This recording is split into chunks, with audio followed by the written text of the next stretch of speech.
Martine Rose, welcome to In Fashion. I want to start with what makes a local hero, because it's something you always come back to and always talk about. I don't know, someone that you sort of see occasionally or daily, but someone that just has something about them. When I try and describe it, it sounds very loose, but it's a quality that someone who's sort of present in your environment, you know what I mean? And maybe it's a sort of a sense of style, or maybe it's a sort of a sense of an attitude, or maybe it's something that they do or something, I don't know, but for whatever reason you feel connected to them. You know what I mean? It's just someone that is important somehow. You know, there's a guy, and I see him this is just an example, I guess. I see him occasionally. I don't know where he lives. Maybe I see him sort of a couple of times a month, and his personal style is honestly unbelievable. He must be in his 70s, but it's like the hat matches the scarf, matches the shoe, there's just this like tiny aspects of who he is that I just stop and I take note every time I see him. And he pops up in funny places, but usually in the area, but I don't know where he actually lives. So that's sort of what I mean. Someone who's heroic somehow. I just love people. I'm sort of curious and nosy about them, and yeah, it's one thing that I really pay attention to. I didn't pay attention to a lot in school. Somehow this is the thing that I really pay attention to. Can we go back a bit to when you did your first collection of shirts in 2007? Yeah. Why the shirt? Why was that kind of the starting point? It's a real archetype. It's such a men's archetype, and it was cheap enough that I could start, you know, I knew I could do that. And I wanted to start small. I knew that I had lots to explore about menswear, and I wanted to start with something that was very symbolic and manageable. You know what I mean? I wanted to sort of explore, and through that I was really understanding what the boundaries are in menswear, and knowing where I can push and pull, and how far can you push it until it's not a shirt anymore, you know? And that's sort of the whole thing with menswear was the rules. That I still find endlessly inspiring, those boundaries to push against, because men's, as much as it's developed and moved on since 2007, and men are much more open to challenging themselves, there are still rules that don't exist in women's, and still very classic pieces archetypes that are really fun to play with. I mean, even in recent shows, I love that you kind of drop these kind of self-referential Easter eggs sometimes, like the Milan show, and you had the rave flyers on the floor and stuff. Yeah. But are you quite self-reflective in your work? Yes, I think so. I think I'm more confident with, well, it's been long enough now that I can go, you know, I can sort of go back and reference myself. But there's stuff that I did in the early years that I still find, you know, inspiring and relevant. So it's nice that I have that body behind me that I can be like, I can own that. Actually, I've been doing it for a long time now. And it can, you know, I didn't know when I first started, like you don't, that you pick up these things, you don't know that they're going to become signature. You just do it, you know, and it sort of becomes a motif, like a recurring motif throughout. I've learned that sometimes when I move forward too much, I can actually let things go too early before really exploring them. I certainly, in the sort of like middle section of my career, I used to do that. Now, you know, it's got this constant strive to move forward, but I'm like, oh no, people need more time. They don't want you to move forward all the time. And maybe I don't want to move forward all the time. Certain things, it's like, oh no, we can bring that back. There's still space for that to be explored and pushed, or some sort of like silhouette that I started investigating. I don't actually need to rush off yet. Maybe we can sit with that a little bit longer. I like things that are at odds with each other somehow, and like this, something that, you know, things that shouldn't work together. And I have come back to this sort of domestic setting, you know, time and time again. So I can come back to it in the clothes, but I can also come back to it in the, you know, the sort of the wider themes of the collection, how I choose to show them, like the rave flyers and, you know, various things. Yeah. I mean, when you mention the domestic setting, it instantly makes me think of that incredible virtual show that you did with International Magic in lockdown. Oh man, that was magic. It was incredible how you managed to create this real feeling of like intimacy and warmth in the most isolating time. Yeah, as you probably know, I'm a very IRL person. I like to, you know, with the things that I do, I really like to pull people in and create this sort of like warmth. I think is really important. And I tend to not use digital. I'm a bit of a technophobe, actually, truth be known, in case you hadn't realised already.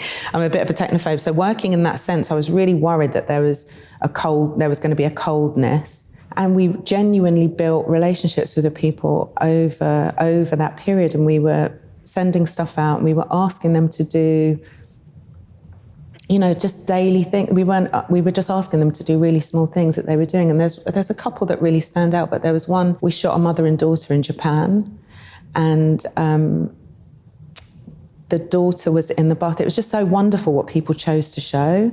It was amazing. It was very intimate, like very sort of private, quiet moments. She was just brushing her daughter's hair. Her daughter was in the bath and they were sort of like laughing. I was so sort of humbled and honoured that they had chosen to show that for us. And it was amazing. And then I sort of understood that this digital aspect is a tool, but you can still show the content that you want to show.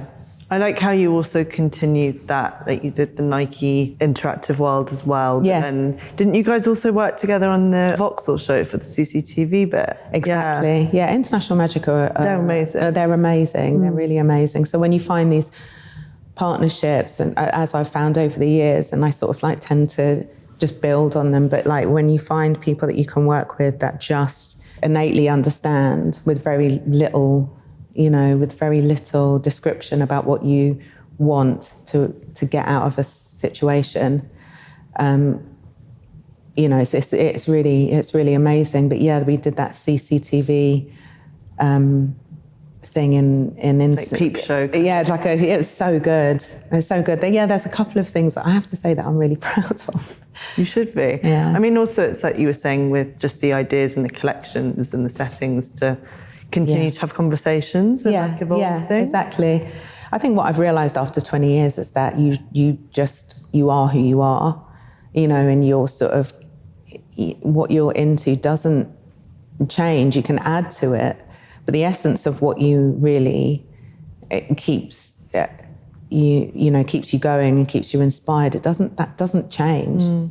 Really. Obviously, as time has gone on, there are more things available to you in terms of what you can do with the show. But when you're kind of formulating this idea of kind of the character and the world for the season, do you think about the show in that process, or does it come later? No, it sort of comes later, actually. Yeah. Generally, sometimes when we're going through the collection and all of that sort of stuff, it's very much building in that moment what I'm looking at. So it's very much building the clothes and the silhouette and the character. And then once that sort of starts to form in a broader sense of what the collection is going to look like, then at that point, and sometimes the venue has nothing to do with the collection. Sometimes it really doesn't, but you find ways to like draw these threads between them, but sometimes it can be totally random. I like to exist in a space for a time where I'm not sure, because then I think it's new. You know what I mean? I'm not just like, you know, I haven't got it down. I don't really ever like feeling like that, you know? You're not just recreating something that exists. No, not really. I've got it. I've got this formula and that's what I'm just going to keep rolling out. I like to exist where I'm like, is it good? I don't know. Is it good? I think it keeps me on my toes. Otherwise it's boring. Yeah. It's really boring. Last season, I loved the show because I loved the market element of it. I loved the building and I love what we were able to do with the set, just this sort of like billowy, you know, romantic thing that I've never actually, that was the first time I've explored that. It felt right. But then I could equally look back on, I don't know, the Tottenham Market or Vauxhall or, you know, the Road Show in Kentish Town or, so many where I can find that, you know, that was so right for that time. Even when I look back at the early lookbooks, like, you know, the Ollie Perch, the you know, Max's living room, the guy. Was that Max Permain's living room?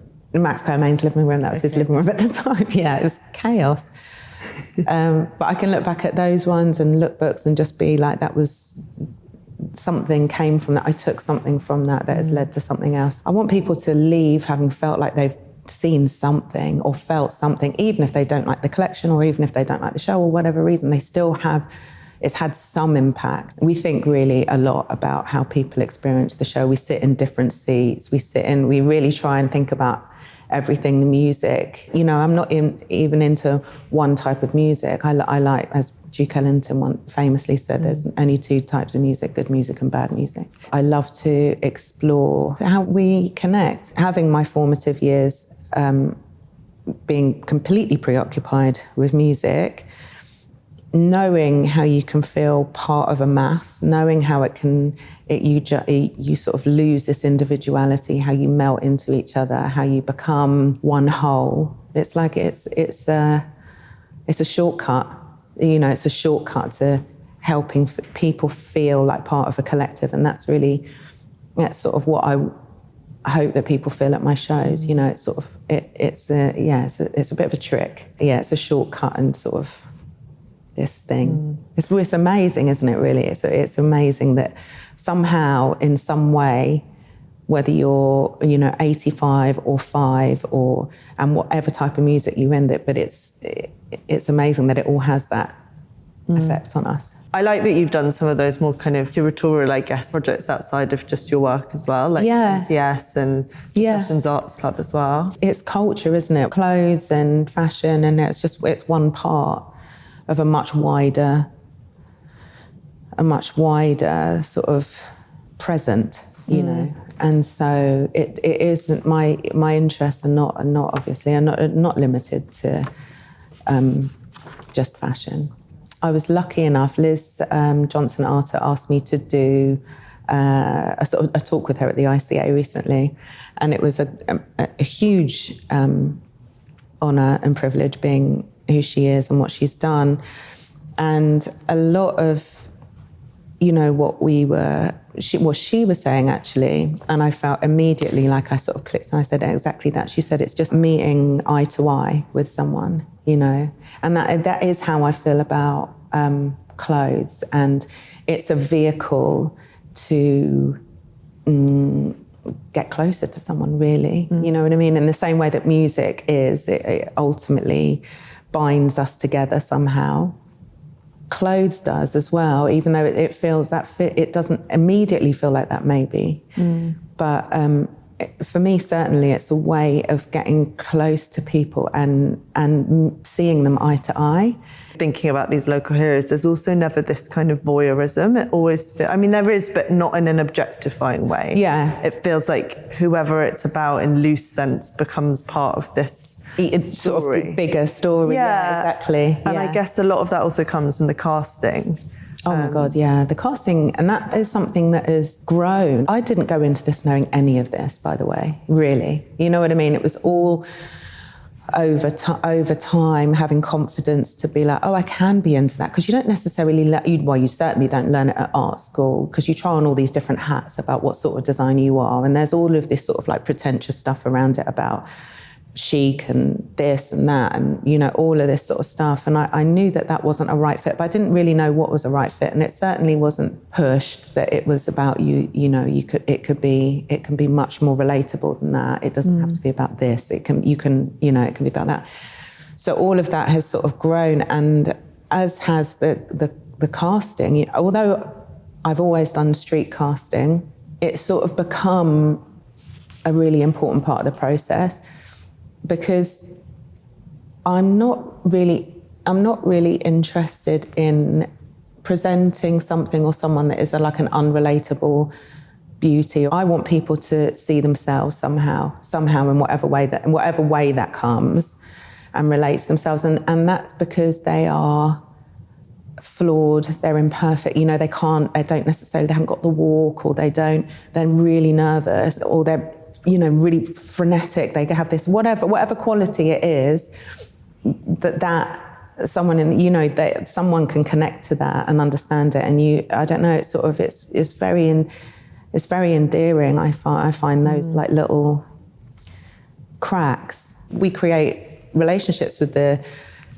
casting as well, and it's really, again, it's this thing that Liz said that I come back to again. It's like meeting someone eye to eye. Sometimes you're pulling someone into a situation that they are like, whoa, what, really, what, I've never been seen in this way before. And that happened a lot in Pity, actually, because, well, there was often a language barrier as well. So that was challenging. And there was a couple of guys that really stand out, but there was this one guy, and he was from Senegal, and he'd been working in Florence for a while, but he was totally confused.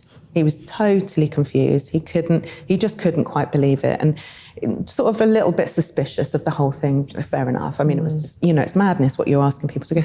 And he, and I just said to Gary, I was just like, I just want to make him feel like, and the whole team is in on the game in a way. The whole team is in on the thing. So Marina, who does the makeup, she'll talk to them when they're doing their face and like creaming their hands, and you can see them sort of fill up with this like, they believe it. They don't believe you in the beginning. They don't believe you. Sometimes they do, sometimes they don't.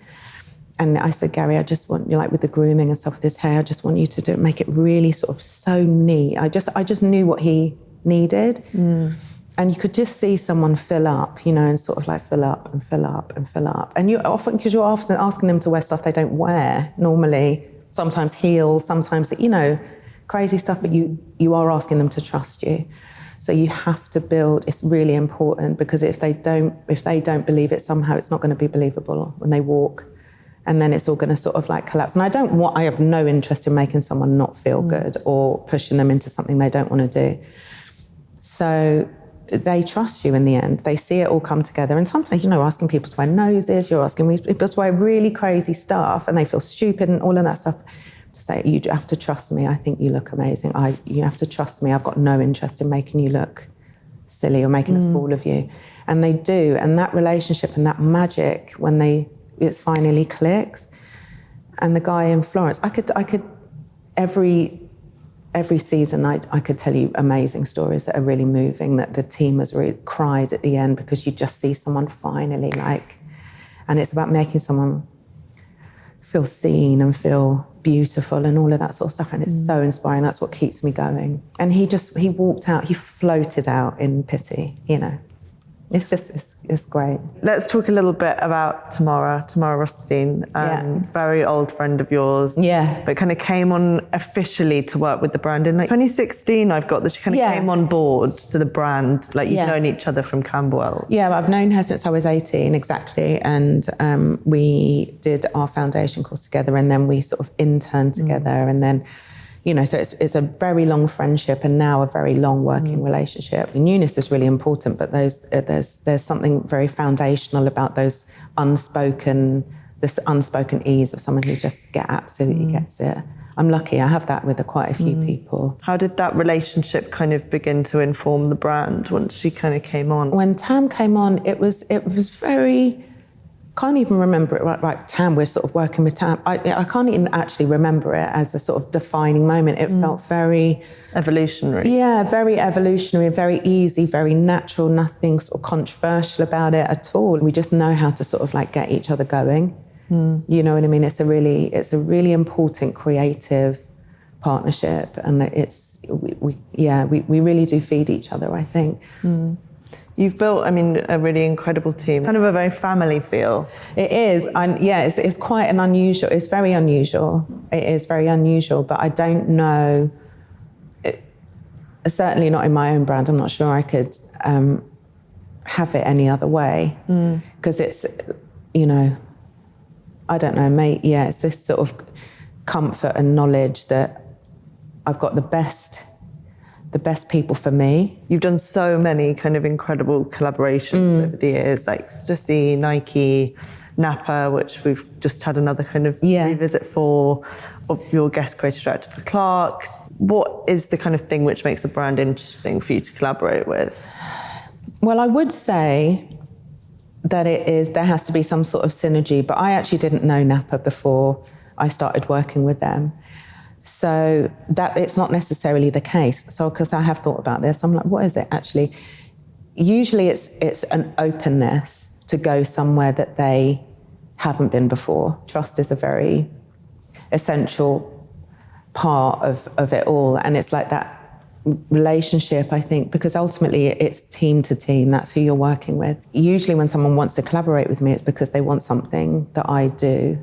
You know what I mean? And that can be challenging. They think they want something that I do, and then you get into it and they're like, why, what? So the most successful ones are where they're just like, sure, let's go with it, let's do it, yeah. And they sort of support it.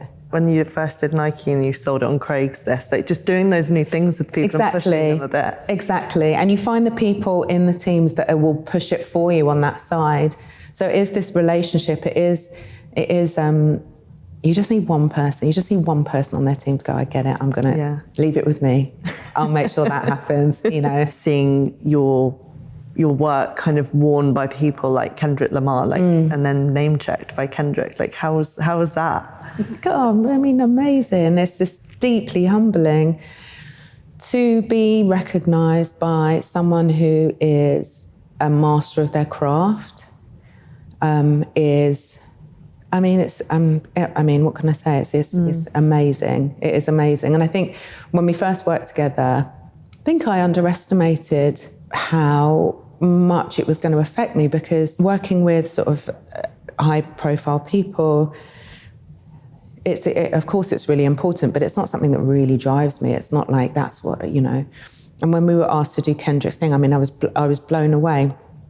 But I wasn't sort of like preoccupied. Once we'd done it, I wasn't preoccupied with sort of thinking about it. Then we got invited to the concert. I knew he was going to wear it. This was when he was wearing the leather wrap jacket and the leather trousers. And we went to go and see him at the O2, and he was so sweet. He gave all of my team tickets, as he did for the last one. And then he came on stage in it, and I was like, literally scream. It was so thrilling. It was unbelievable. And then to see him do his like masterful show in that, I got it then. I wonder how you maintain that Martine intimacy and almost kind of oddballness against the extremities of like the mainstream. A lot of it is just noise. And I find the noise quite easy to block out, actually, because I'm just not interested in the mainstream. I never have been,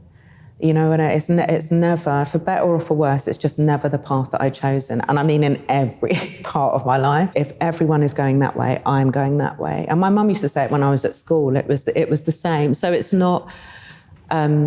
It's just really who I am. And like I said, for better or for worse, it's not that always works in my favour. It absolutely doesn't. It absolutely doesn't. But I just really, really, really trust my instincts on most things. Sometimes it's off, like most people. Sometimes it's off. But I really, on the sort of creative sense of where I should go, I just trust it. And I tell my kids that. I'm like, there are 5 senses that we know about, but there are loads more. And sometimes you just have to follow that and trust that feeling. And sometimes it's very counterintuitive because that's not what you're being told. And then it's easy not to trust it, you know what I mean? Because you're just like, maybe it isn't right, yeah. But I do sort of trust my instincts and I follow it.